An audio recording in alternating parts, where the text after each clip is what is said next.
The following is the Fatal 4-Way Podcast, and it is scheduled for one fall.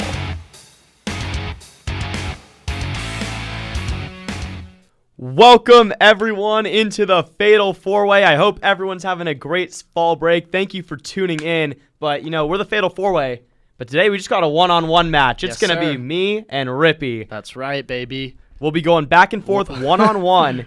And how this is going to work, we're going to it's who we want to dethrone every current champion in WWE. So we'll say who we want it to be and pitch why it should be them, why they would be the right person to do so. Rippy, I'm excited. How was your fall break? My fall break was really fun, not too eventful, just kind of. How about those Sun Devils on Friday? That was I loved being in that student section rush in the field. That was so fun. Wish you were there, Luke. Wish you were there. But you looked like you had a fun time in L.A. In Pasadena, went to see the Minnesota Gophers take on the UCLA Bruins. Had a great time, and now we're back for some Fatal 4-Way. Here we go. My favorite day of the week, Mondays at 4 o'clock. All right. We're going to start things off with the World Tag Team Champions. These are the Tag Team Championships on Monday Night Raw. The current champions are the Judgment Day. I'm going to take my pick, and I'm going to go with the Creed brothers. The Creed brothers, I think they're a very talented team, very athletic, and I like that they're partnered up with Chad Gable. I think you can give them that world's greatest tag team type thing with Kurt Angle, with Charlie Haas and Shelton Benjamin back in the day. You can kind of use them in that same role, and I'd like to see them be a bigger staple on Monday Night Raw. They had the good rivalry with the White Six a little while ago. That 4-on-4 street fight was great. I think they're a great tag team, and I think they should be the ones to dethrone the Judgment Day. I agree, and I think they're very talented. I think one of the most talented tag team duos that we still have in the WWE. So I would respect them if they got it, and I would be happy if they dethroned the Judgment Day for that.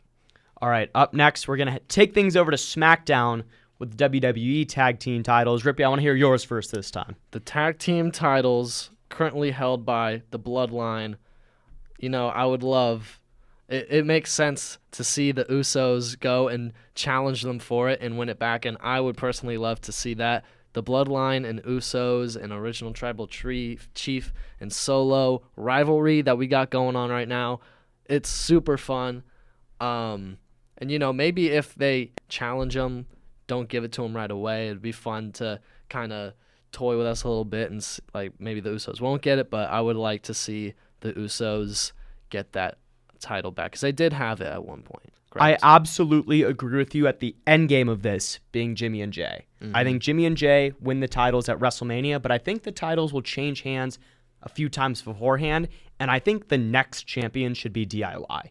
Johnny Gargano and Tommaso Ciampa, they just put in good work every week, match after match. Last week in the ladder match, they were fantastic. Yeah. So I think you shouldn't have the Bloodline hold it all the way until April for WrestleMania. Let DIY get a big win in, and then have the Bloodline win it back maybe at the Royal Rumble or Elimination Chamber closer to WrestleMania. But I'm very in favor of DIY having a big moment on pay-per-view, taking the belts off of Tama Tonga and Tonga Loa. And eventually, I do agree, we get to Jimmy and Jay, but I believe the next champion should be DIY. And I do think, too, that WWE, with that ladder match, set themselves up nicely. Like, they can kind of maybe give the belt to a couple duos before we even get to WrestleMania, because there are so many talented duos.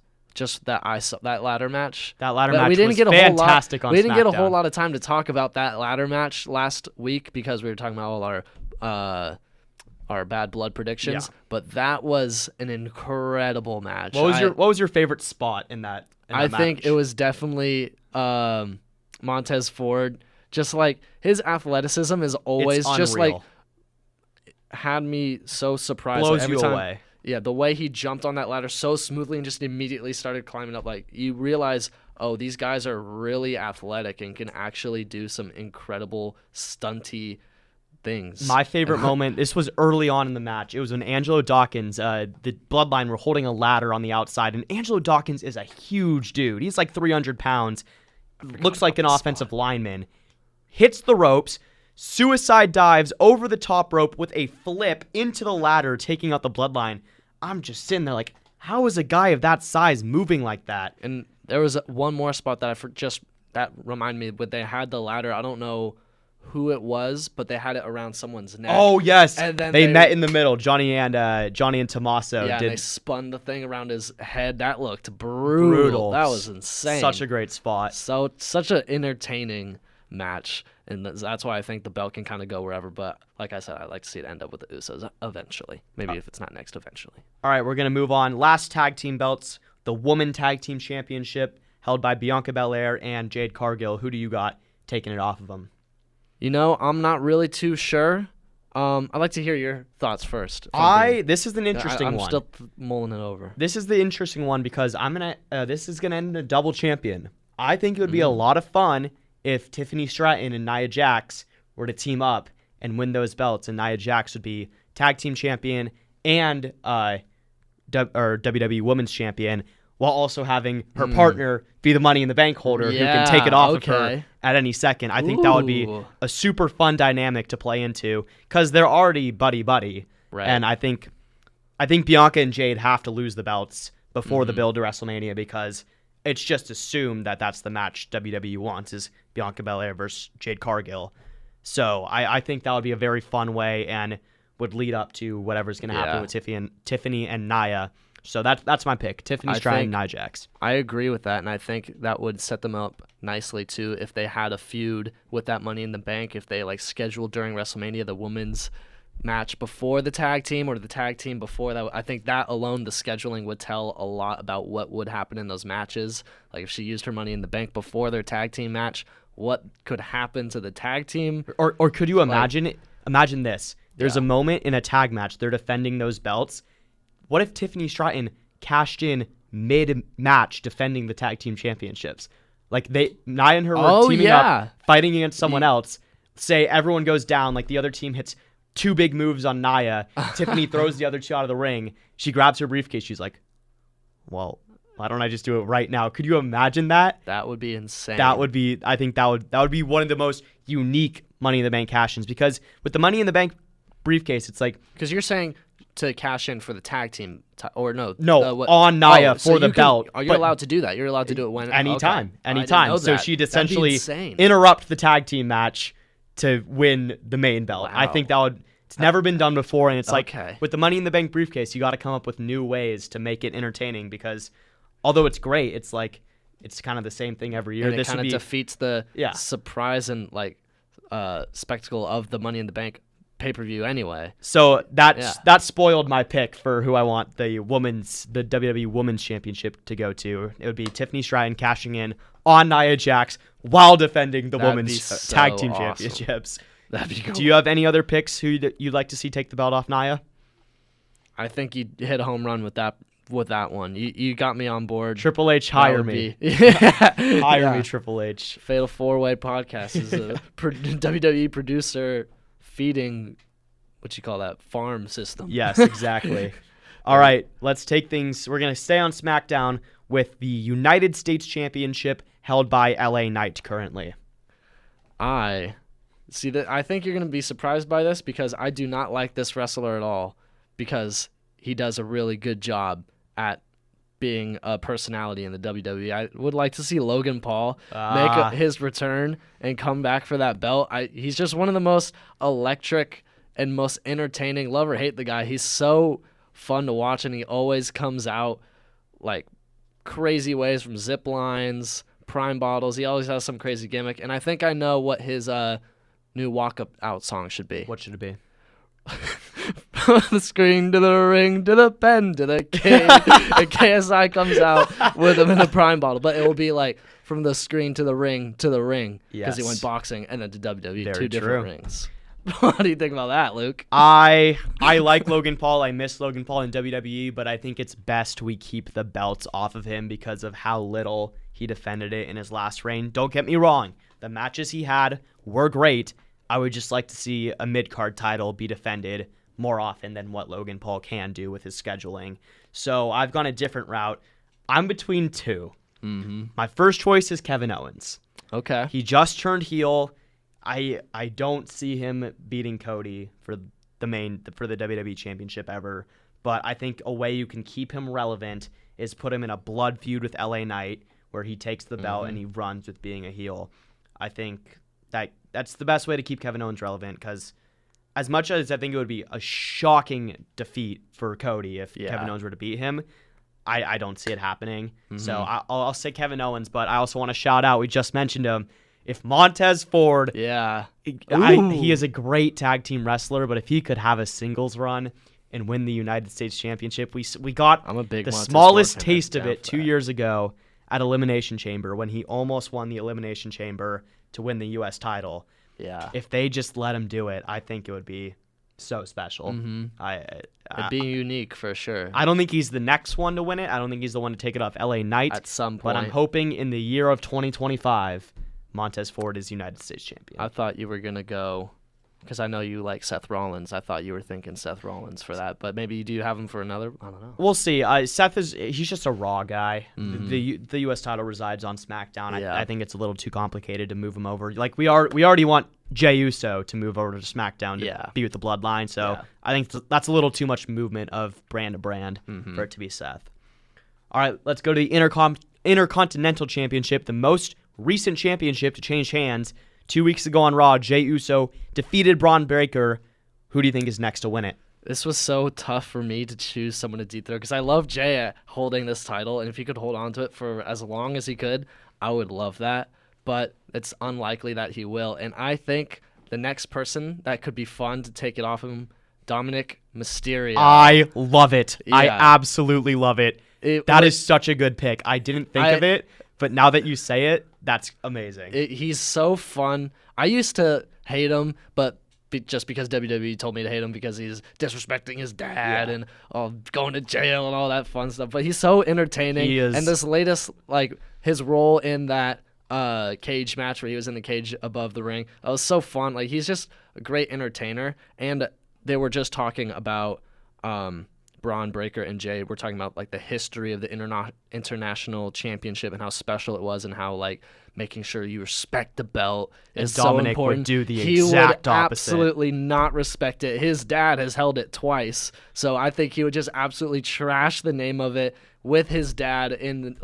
He would just not have any respect for the belt at all, and I think a lot of people would be upset for it, which sets up fun times to be had with the belt and just passing it around all over the place. I think that'd be fun. That is such a great pick. I truly do love that pick a lot. And also, there's the whole Jey Uso and Rhea Ripley have a little thing going on too, so you can play into that perfectly. I love it. That is not who I had originally picked, but I like that more than my own pick. My pick was just I took the very simple out here. I said give it back to Braun Breaker. Yeah. Jey got the moment winning it on Raw, but you're going to put Jey back into the Bloodline story with Jimmy coming back, and I think they'll go to War Games. So I think you want the Intercontinental Championship off of Jey sooner than later, probably at Crown Jewel, and I think Braun Breaker just has a lot more to do with it.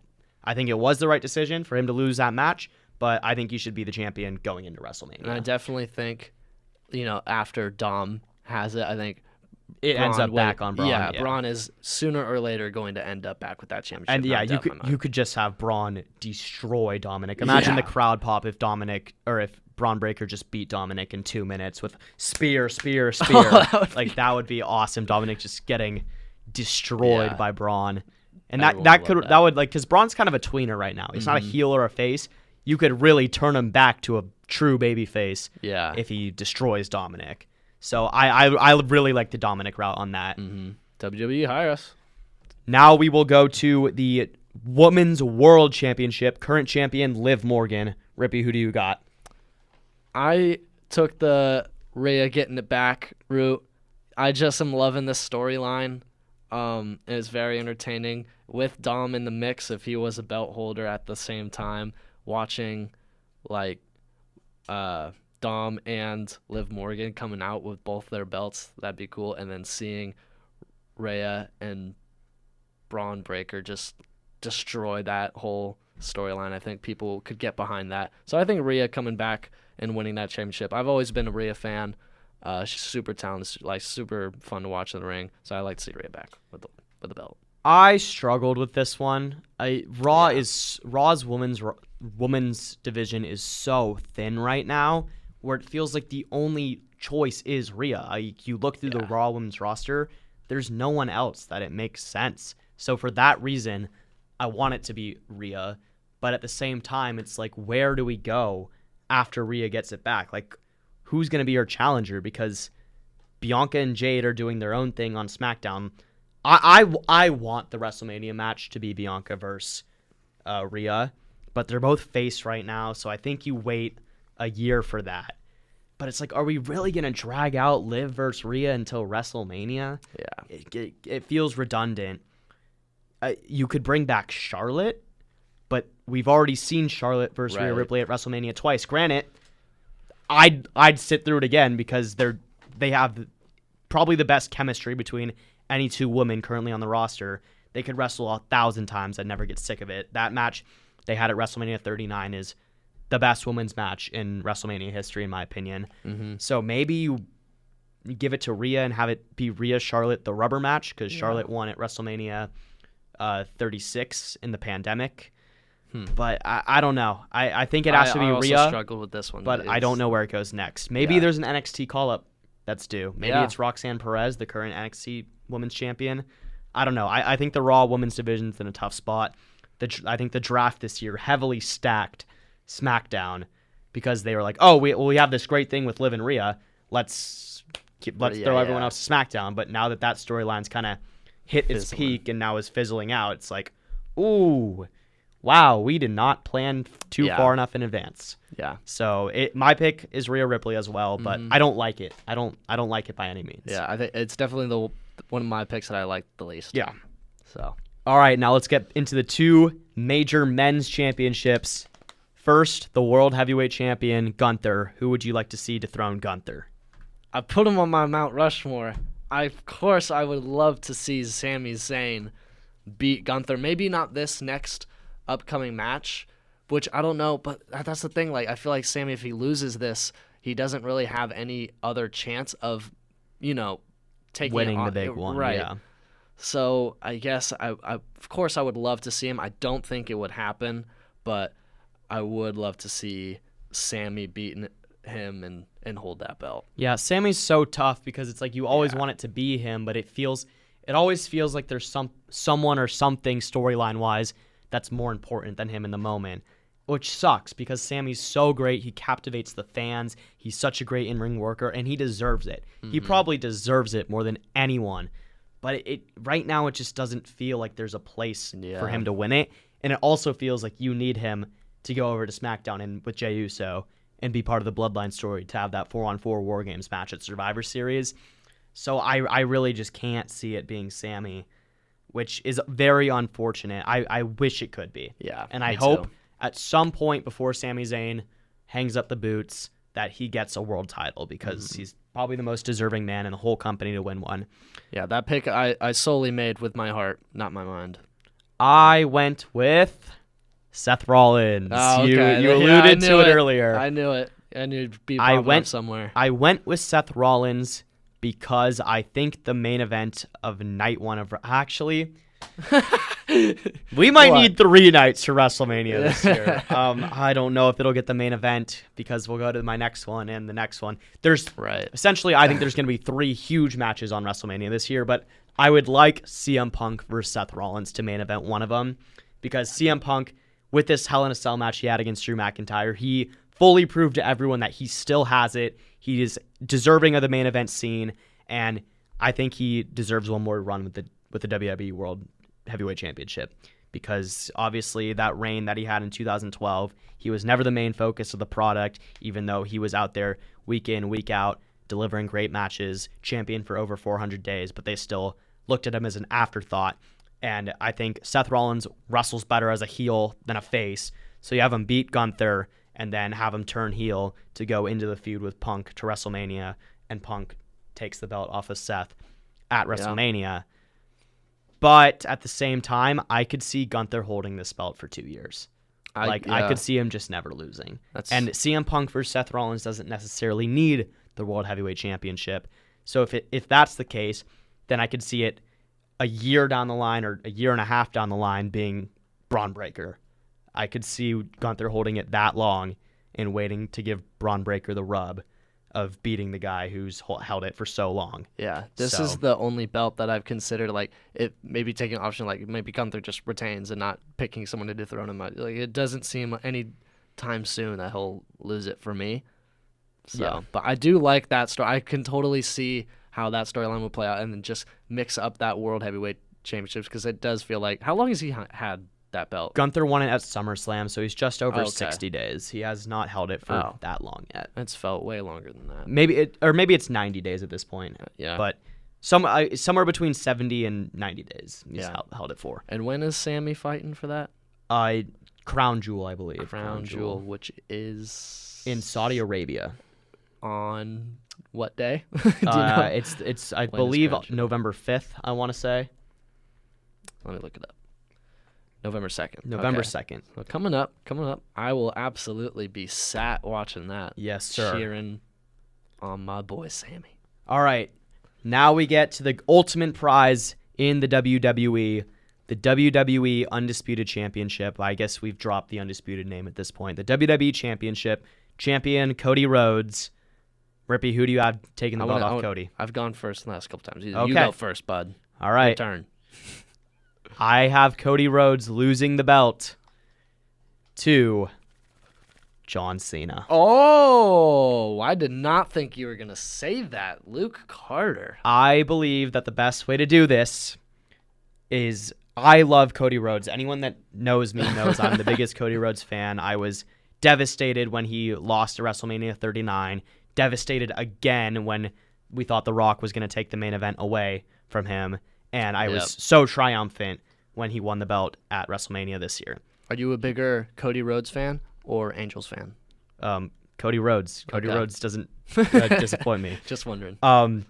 No, but I think you cannot let him hold the belt for too long and have the fans turn on him. I'm not saying they're getting sick of him yet, but if you have him just be the white meat babyface forever, he'll turn into what John Cena became. And I think such an awesome way of doing this would be John Cena. This is last year. We know that. Yeah, please explain how he's tied with Ric Flair currently for the record of world championships. Okay. At WrestleMania, you do John Cena versus Cody Rhodes. It's so simple. You don't even need Cena doesn't even need to win the Rumble. Just make it a match. It's two of the biggest stars, two of the biggest baby faces of the last 20 years. I would be so entertained if you have Cena win.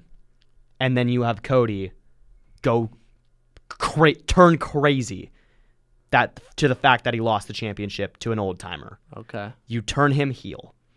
And then he'll win it back a month later, and that will be the start of the Cody Rhodes Homelander arc. So I think John Cena he's going to be a transitional champion to get it back to Cody, which kind of seems weird, but you accomplish this by turning Cody heel and keeping his arc fresh and not turn stale, and then you also have John Cena break the record that he's been trying to break for years in his final year. You get both sides happy. I think it's the best way to do it. Yeah, that's a very interesting take, and I don't hate it because that would be one of the craziest moments in WWE history if he took the belt on his retirement year. But who I have winning, who I would love to see win this, is Kevin Owens.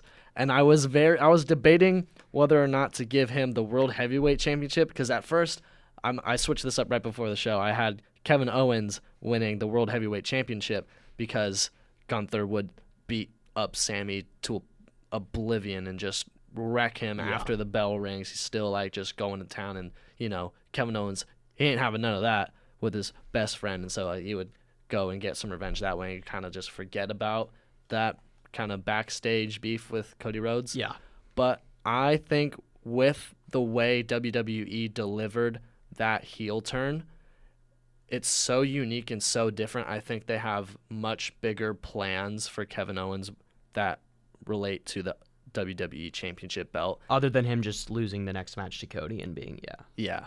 I think it would be such a great moment. I don't know if you've ever watched. Have you ever seen when Kevin Owens defeated Sami Zayn for the NXT Championship in 2014? I don't think I did. So basically, Kevin Owens had just signed with WWE, brand new to NXT. He had his first match with the company the same night that Sami Zayn finally won the NXT Championship. Like, Sami had a year-long storyline, finally culminated. He won the NXT Championship. Celebration, everyone from the roster, just like Cody at WrestleMania this year, came out, celebrated with Sami Zayn. And then him and Kevin Owens, lifelong friends, hug each other on the first night that Kevin Owens is in the company. Kevin Owens slams him on the ramp, power bombs him on the apron 3 times. Then they had a match the following month for the belt, and Kevin Owens destroyed Sami. It ended due to ref stoppage. Wow. Not even pinfall. The ref said, Sami can't keep going. You've killed him. Wow. New champion. Could you imagine? In 2015 this happened? 2014. 2014? Yeah. Okay. Or no, it was 2015. It was the beginning of 2015. Wow. But that would be so could you crazy. imagine if they just went that route and That'd had be awesome. Kevin Owens destroy Cody to a pulp? Yeah. It would be one of the most shocking outcomes of a championship match ever, in my opinion. I would agree. If Triple H has the courage to do that, that would be very impressive. Good word usage there. Yes. Good word. Good. But yeah, when I was debating on whether or not to give Kevin Owens the World Heavyweight Championship, you mentioned that this is what we want to see. Yeah. And I would love to see the duo of KO and Sami Zayn with the World Heavyweight Championship and the WWE Championship just ruling the WWE company. That would be so cool to see. And yeah, I don't know how Kevin Owens really would get there, because it does seem to me I would that say a match to Survivor Series. in Survivor. Yeah. That's true. I guess I'm so like thinking on the path of thinking that it has to be at WrestleMania when someone loses the belt. I think it would be more shocking if it was at a Survivor Series is Big Four, but like, yeah, because you'd go into that match and everyone would think, oh yeah, Cody's just gonna win, and then Kevin Owens murders him. Mm-hmm. That would be so just intriguing. So do you think such a good outcome? I agree with that. Do you think if Kevin Owens were to take it off of him at Survivor Series, do you think he'd hold it until WrestleMania? Probably not. Yeah, I don't think so. I was thinking the same But thing. the moment would be excellent. Yeah, that'd be a great moment. Question for you. So say they go with my John Cena plan and say they go Roman and The Rock. Who gets the Night 2 main event? Cena and Cody or Roman and Rock? I think it's impossible. Like, I can't yeah, choose. And then those are and then just and then two CM Punk gets massive- bumped out again of a main event. yeah. Which, I mean, if you're CM Punk, you got to take your cap, because CM Punk and Cody Rhodes and Rock Roman has... Yeah. I mean, Rock Roman, the WWE fans have been wanting to see for how long? At least a whole Forever. year. Forever? More than a year. Rock Okay. Roman has been talked about since 2015. Yeah. Maybe 2013. When Roman debuted on WWE. I think, actually, you'd have to put Cena and Yeah, it's Cody Cena's Rhodes last on night WrestleMania. 2. It's his Yeah. last... It's like the passing of the torch, even though moment, Cena's but going to even though win. he's gonna retire and he's going to win. It's just an acknowledgement of the then and the now. Yes. And, And, that would just the be such forever. a- The then, now, and forever. And that just seems like such a WWE moment that they'd want to highlight on the biggest stage, night 2 of WrestleMania main event. Yeah. Well, we are out of time, but we'll see. We'll see who gets more of these correct and see if they go with any of our pitches. Thank you so much for joining us today. Next week, we'll be back to the four-way format. Cody Rhodes or the Oklahoma City Thunder? Thunder. Give me the Thunder. Okay, all right. We'll be back with the 4 of us. Dylan and Justin will be back next week. Back to normal. And follow us on Twitter at Fatal 4-Way Blaze. Thank you so much, and we'll see you next week. Peace.